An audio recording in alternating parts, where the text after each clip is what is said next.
Prezident İlham Əliyev Braziliyanın ölkəmizdə yeni səfirinin etibarnaməsini qəbul edib. Bakı-Moskva dialoqu zamanın sınağından çıxmağa qadirdir. İran-ABŞ münaqişəsinin tənəzzül notları, Köçəryan və dostlarına məhkəmə qurulur.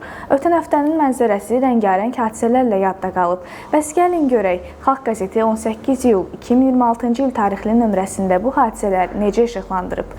Qəzetimizin birinci səhifəsində Prezident İlham Əliyev Braziliyanın ölkəmizdə yeni səfirinin etibarnaməsini qəbul edib. Azərbaycan Respublikasının Prezidenti İlham Əliyev iyulun 17-sində Braziliya Federativ Respublikamızın ölkəmizdə yeni təyin olunmuş fövqəladə və səlahiyyətli səfiri Bernardo Jorge Leopoldo de Garcia Kiringi qəbul edib. Səfir etibarnaməsini dövlətimizin başçısına təqdim edib. Qəzetimizin ikinci səhifəsində rəsmi xəbərlər yer alıb. Üçüncü, dördüncü səhifələrdə isə siyasi mənzərənin təhlili var. Dördüncü səhifə Bakı-Moskva dialoqu zamanın sınağından çıxmağa qadirdir. Xin başçılarının görüşü bəzi mətləblərə işıq saldı. İyulun 17-sində Azərbaycan Xarici İşlər Naziri Ceyhun Bayramov Moskvada Rusiya Xarici İşlər Naziri Sergey Lavrov ilə danışıqlar apardı. Xin başçıları Azərbaycan-Rusiya münasibətlərinin hazırki vəziyyəti və inkişaf perspektivləri, ticarət, iqtisadi və humanitar əməkdaşlığı, eləcə də regional və beynəlxalq gündəliyi müzakirə etdilər. Məqalənin müəllifi Takir Sadıqovdur. Qəzetimizin 5-ci səhifəsi də siyasət bölməsidir. Tatoyan yanır, çünki avanturizm yox, sülh var. Ermənistanın keçmiş ombudsmanının sərsəmləməsinə sözardı məqaləsində qeyd olunur. Ermənistanda avanturizm alovu ilə alışıb yananların sərsəmləmələrinə az şahidlik etməmişik. Eyni tendensiya yenə hökm sürməkdədir və məqsədimiz heç də sırf bunu vurğulamaq deyil. Necə deyərlər, it ürər, karvan keçər. Ancaq mövcud xüsusda diqqətimizi çəkən bir məqam var. Söhbət sülhlə bağlı məqamdan gedir. Qəzetimizin 6-cı səhifəsində də siyasi yazılara rast gələcəksiniz. Amma ölkə və dünya iqtisadiyyatının son vəziyyətindən xəbərdar olmaq istəyirsinizsə, qəzetimizin 7-ci səhifəsinə nəzər sala bilərsiniz. ABŞ-İran münaqişəsinin tənəzzül notları, Hörmüz böhranı qlobal enerji bazarını sarsıdır məqaləsində qeyd olunur.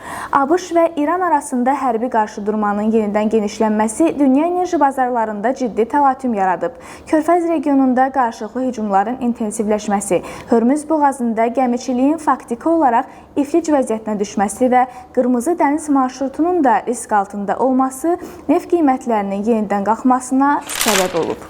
Qəzetimizin 8-ci səhifəsi də iqtisadi bölmə üçündür. Cəmiyyəti maraqlandıran məsələlərə nəzər salmaq üçün isə qəzetimizin 9-cu səhifəsinə nəzər sala bilərsiniz. Ölüm zonasından təhlükəsiz həyata yol açanlar. Anama Qarabağda 287 min hektar ərazini 255 min mina və partlayıcı sursatdan təmizləyib. Azərbaycanın müasir tarixində elə problemlər var ki, onların həlli təhlükəsizlik məsələsi olmaqla bərabər həm də dövlət quruculuğu, iqtisadi inkişaf, sosial rifah və humanitar missiya kimi çoxşaxəli əhəmiyyət daşıyır. Mina təhlükəsi məhz belə problemlərdən biridir. Qəzetimizin 10-cu və 11-ci səhifəsində mədəniyyətlə bağlı məqalələrə rast gələ bilərsiniz. 11-ci səhifədə Qazaxda və Şuşada sənətə sevgi, sənətkara ehtiram bayramı başlıqlı məqalədə qeyd olunur. Artıq 6 ildir ki, fərəhdən qanat taxaraq ruh beşiyimiz qəlbimizin tacı Şuşaya gedib gəlirik. Ata-baba ocaqlarına qovuşan soydaşlarımızın ürəyi sevinç və qürurla çırpınır, üzləri daim təbəssüm saçır. Dövlət başçılarının rəsmi görüşləri, beynəlxalq ictimai-siyasi tədbirlər, möhtəşəm mədəniyyət bayramları bir-birini əvəz edir. Soydaşlarımızın 28 il yarımlıq həsrətinə su çiləyən səfərləri qış-yay davamlı xarakter daşıyır. Şuşa qalası, Cıdır düzü, İsa bulağı, məscidlər, görkəmli şəxsiyyətlərin ev muzeyləri turist səyahətlərinin əsas marşrutlarıdır. Gəlib çatdıq qəzetimizin sonuncu, yəni 12-ci səhifəsinə. Bu səhifədə idman və hava xəbərləri yer alıb. Qeyd olunur ki, 27 iyul 2 avqust tarixlərində Bakıda keçiriləcək güləş üzrə dünya çempionatının bilet satışına start verilib. Bilet qiymətləri 2 və 5 manat təşkil edir.